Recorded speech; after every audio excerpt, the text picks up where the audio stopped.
যে বিষয়টা নিয়ে কথা বলতে এসেছি, সত্যি বলতে খুব ব্যথিত, খুব মর্মাহত যে আসাদুদ্দিন ওয়াইসি, আব্বাস সিদ্দিকী ভাইজান, নওশাদ সিদ্দিকী ভাইজান, যেনাদেরকে বারবারই দেখে দেবো তো যে বিজেপির দালাল, বিজেপির বি টিম। রাইট। আজকে আমরা সংসদে কি দেখলাম?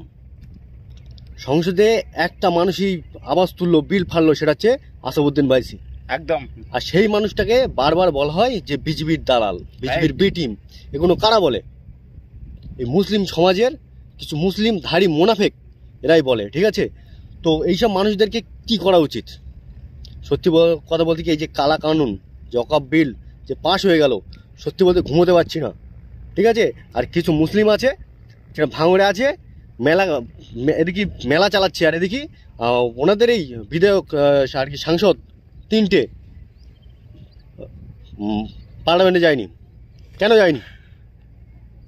কেন? ঠিক আছে, ভোট লবার বেলি মুসলিম মুসলিম মুসলিম মুসলিম, আর এই মেন জায়গায় গিয়ে যখন মুসলিমদের উপরে আঘাত আসবে, যখন অত্যাচার হবে, তখন তুমি এই ঘরে শুয়ে থাকবে? একদম। আসাদুদ্দিন ওয়াইসিকে বলা হয় বিজেপির দালাল, না? আর সেই মানুষটা আজকে ওখানে চিৎকার করে ওই মানুষটা কি বলো, যখন পারলো না, তখন ওই মানুষটা যখন চোখে পানি দেখে না, নিজেরই কলিজা ফেটে গেছে। একদম একদম। হ্যাঁ, আর কি বলবো, আমাদের এই সত্যি কথা বলতে আমাদের মুসলিম কমটা না এমন একটা, না কি বলবো, যে আপন মানুষকে চিনতে পারে না। হ্যাঁ, আপন মানুষদেরকে চিনতেই পারে না, সব সময় বলে বিজেপির বি টিম। আরে ভাই, একবার তো সুযোগ দিয়ে দেখ। পার্লামেন্টে একটাই ব্যক্তি আছে, সেটা আসাদুদ্দিন ওয়াইসি। ওরা কাঁপিয়ে ফেলে দিচ্ছে মুসলিম সমাজে। আর কি চাও তোমরা? কে সব তো মুখে তো কুলু কেটে পড়ছিল, কেন ছিল ওখানে? কথা বলতে পারিনি কেন? মুসলিম দরদি, আর ওখানে গিয়ে সব ব্যাং হয়ে গেছে।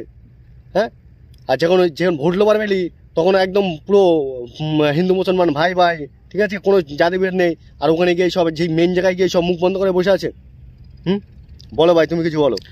আজকের সব থেকে মূল্যবান মতবাদ সেটা হচ্ছে যে 14ই এপ্রিল বেলা 2টোয় সোমবার 2025 সাল নওশাদ সিদ্দিকী ভাইজান তিনি ডাক দিয়েছেন স্থান শিয়ালদা স্টেশন থেকে ধর্মতলা লোকেশন পর্যন্ত একটাই উদ্দেশ্য ও দাবি, সেটা হচ্ছে বর্তমানে যেটা মুসলিমদের পার্সোনাল ওয়াকফ বোর্ড সম্পত্তি, এই সম্পত্তিটি রক্ষার দাবিতে, এবং রিসেন্টলি যে গতকালকে যে পার্লামেন্টে যে ওয়াকফ বিলটি পাশ হয়, তো একমাত্র এটাই কিন্তু মুসলিমদের সম্পত্তিতে কিন্তু ভীষণ একটা আঘাত আনছে, যেটা সমস্ত ভারতবর্ষের বিশেষ করে মুসলিম সমাজের মানুষের মনে কিন্তু অনেক কষ্টকর হয়ে উঠছে।